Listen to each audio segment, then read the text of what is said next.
Hi, I want to talk to you about Windows 8 and why it worries me. Before we get to the demo, the most important thing that I want you to remember out of this video is that Windows 8 is not Windows. Don't get me wrong, I know it's got plenty of Windows code under the hood and Microsoft is welcome to name its products whatever it wants to, but the user interface in Windows 8 is so different and you use it in such different ways that it's much better to think of it as a completely new operating system that's replacing the old Windows. Now that has some really important implications for the rollout of Windows 8. Over the years, as companies have done new versions of operating systems, they've established some best practices about how do you roll those things out without upsetting your current customers. Microsoft has chosen not to follow all of those best practices. And as a result, I think there's going to be some real risk in the Windows 8 transition. Now, if you work at Microsoft, I think you should be worrying about these problems and trying to mitigate them. If you compete with Microsoft, you should probably view these problems as an opportunity. If you're an app developer creating new applications for any platform, you should be thinking about how Windows 8 may change the competitive environment. In any case, you would be a fool to ignore the changes that are going to be made by Windows 8 this fall. Let me give you a demo of what those changes will be. Here's what you see when you start up Windows 8. The first thing I noticed was just how pretty this looks. You've got this nice image here. It's balanced with this very tasteful typography. The whole thing shows a level of visual literacy that I'm not used to seeing from Microsoft. The second thing I noticed is that I'm not sure what I'm supposed to do on this screen. There are no buttons or anything to press. It turns out that it works kind of like the locking screen on a tablet. You have to click in order to start logging in. Why we couldn't just start with the login screen is kind of a mystery to me, but it's an example of the sorts of awkward compromises Microsoft has made between tablet and PC in Windows 8. You're going to see more of those. Now, I love the way that popped up. My name scoots over and the little panels pop in. Again, very, very visually literate. Now that Windows 8 has started, we can switch to my screen capture program and the images will get better. That's much better. So what you see here is the way Windows 8 looks after you've started it up. Rather than the desktop that we're all familiar with, you have this panel full of tiles, these colored rectangles. It's a design that Microsoft originally called Metro, and it's styled after the signs that you'd see in a lot of public transportation with big, bold icons and bright primary colors.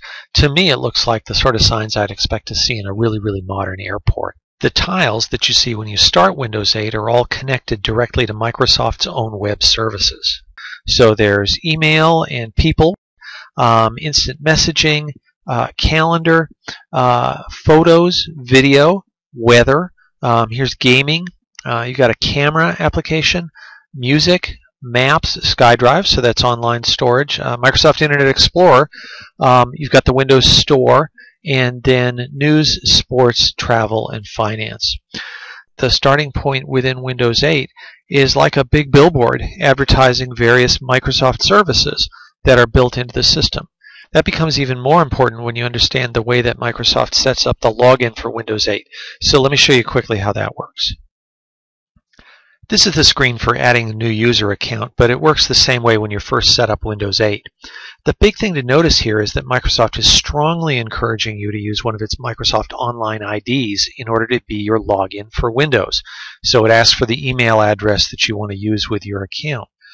Even if you go down here and say, I want to sign up without using a Microsoft account, the first thing it does is it tells you, hey, there are these two different types of sign up, and don't you want to use the Microsoft account? And if you notice, the default choice is to pick that Microsoft account. Now, eventually, of course, if you say local account, it'll let you log in normally. But I think for most people, they're going to end up either using their Microsoft account or creating a Microsoft account when they use Windows 8 for the first time. This creates an interesting tie between Windows 8 and all of the Microsoft Online services that you see here. Because most Windows 8 users will already be logged into a Microsoft account, you'll be able to get access to all these services just with a single click. It makes them much more convenient than going to a traditional website. I'm kind of surprised we haven't heard more discussion about this part of Windows 8. It's a sort of tying together of software and operating system that got Microsoft in trouble in the past. I presume that they feel they can get away with it now because so many mobile devices are coming bundled with services, and so they can just say, well, this is what everybody else is doing. Still, you'd think that the web services leaders would be complaining about this, that it's a competitive issue for them. We haven't heard from them, and I think maybe it's just because they don't take Microsoft very seriously anymore, and they're not paying much attention to Windows 8. I think that may be a mistake. Anyway, let's get back to how you use Windows 8. There are no windows in Windows 8 and also no scrolling up and down. Instead, all you can do is scroll to the side. Let's show you that. And here are some applications that I downloaded from the Windows App Store. We'll load up this painting program, which, as you can see, looks really different from a traditional Windows application. It's very playful. We've got some paintbrushes we can pick and some different colors we can choose, and then I can get right down to business with creating my masterpiece. Now, my artistic skills are pretty limited, so I'm going to create something that's fitting with my skills. There we go.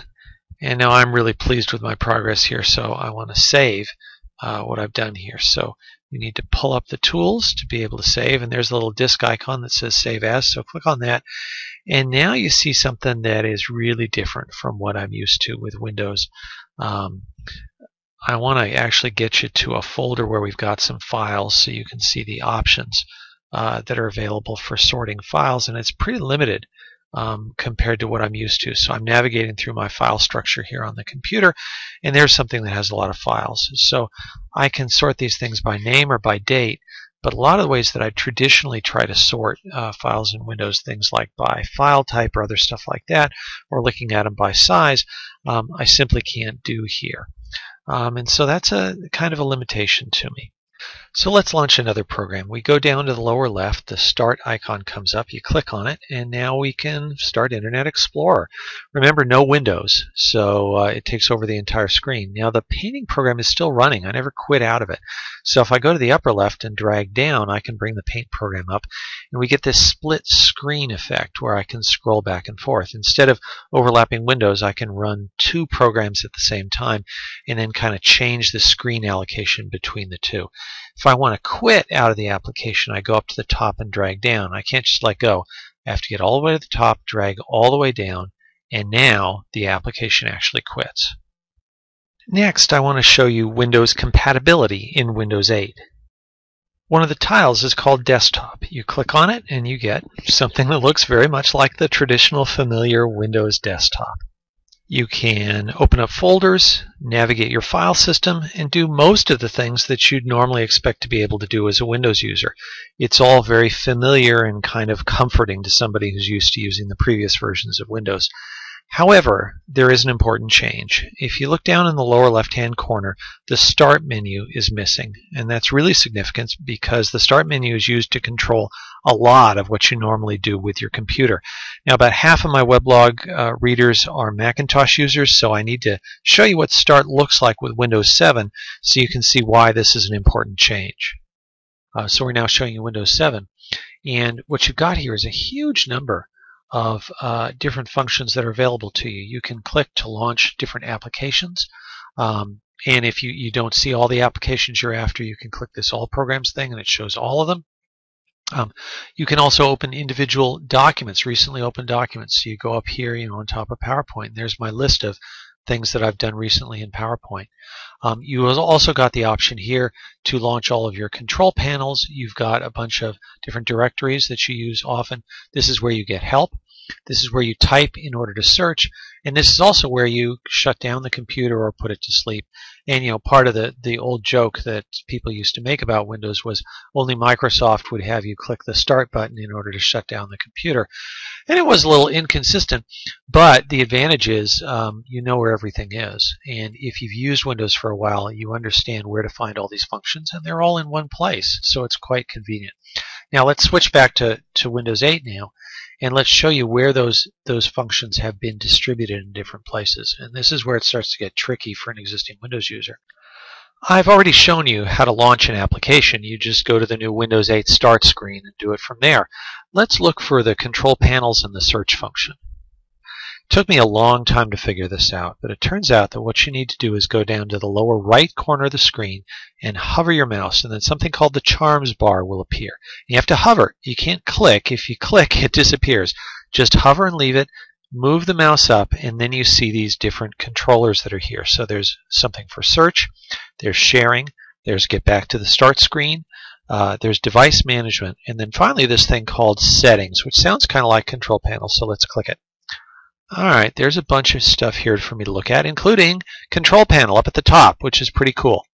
So click on that, and there they are, the traditional Windows control panels. So kind of hidden in a weird place, but at least we can get back to that stuff. Now the interesting thing is, if you go to the Start screen and you bring up the Charms bar and you do the same thing, looking at settings, there is no choice for control panel. So this thing actually changes depending on where you are within the interface. Now we do have this thing down here called Change PC Settings, and that brings up a subset of the control panel that's been rewritten into the Windows 8 look. So there are some functions that you can handle here, but there are other things like power management for your notebook that don't seem to be here. Instead, you have to go back to the Windows 7 version to deal with it. So for a user, you don't know exactly where the functions are going to be, and you may have to go back and forth. Now, to give Microsoft credit, there's some stuff here that I really like for instance, this function that lets you refresh your PC without affecting your files. That basically is a reinstallation of Windows. It's all built in here, and if you're a Windows user, you know that eventually Windows gets kind of grotty over time, and you need to reinstall it. And so now they've built in something that lets you do it. All right, now let's shut down the computer. Looking at this screen as a Windows user, how would you expect to do that? Well, first thing I might do is go up and click on Start, which does nothing. Or maybe this thing, with my account. That'll let me sign out. But it doesn't actually let me shut down. I would just go back to that lock screen that we talked about earlier. It turns out what you need to do is go down here and pop up the Charms bar and go to Settings, and then click on that, and there's something that says Power, and so you click on that, and that then lets you actually perform the shutdown command. So it's kind of ironic. People criticized previous versions of Windows because shutdown was in a non-intuitive place. Why would you click Start in order to shut down? Now Microsoft has moved shutdown from being under Start to being under Settings within the Charms bar. I'll let you form your own conclusions about whether that's more intuitive. So that's my overview of Windows 8. As you can probably tell, there are parts about it that I admire and parts that I don't. The graphics, I think, are a huge improvement, vastly better than what Microsoft has done in the past. And I think it's going to be really interesting to see Windows 8 being used on tablets. I think there's a chance that Microsoft may be able to become the standard alternative to the iPad in that space. And besides, as one of my friends here in Silicon Valley said to me the other day, you've got to respect the fact that Microsoft is willing to take a big chance rather than just waiting around to fade away, which is what would have happened otherwise. On the other hand, I worry about Windows 8 on a PC. In the past, when transitioning to a new operating system, Microsoft always kept 100% compatibility with the past thing for a long time so that people could gradually transition as they got comfortable. By removing the Start menu from Windows 8, Microsoft is violating that rule.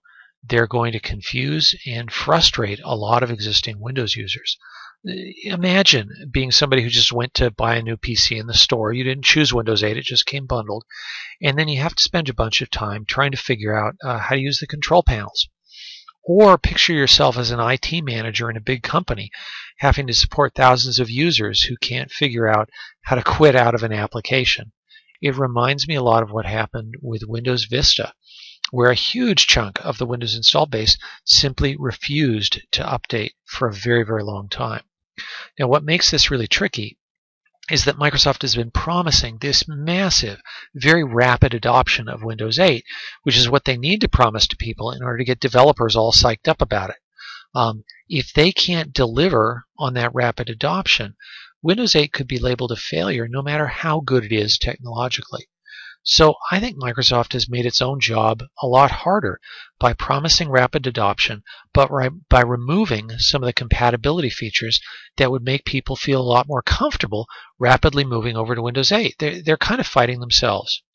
I write a lot more about the situation with Windows 8 and what I think Microsoft should do about it in my weblog post, which you can get to at this address.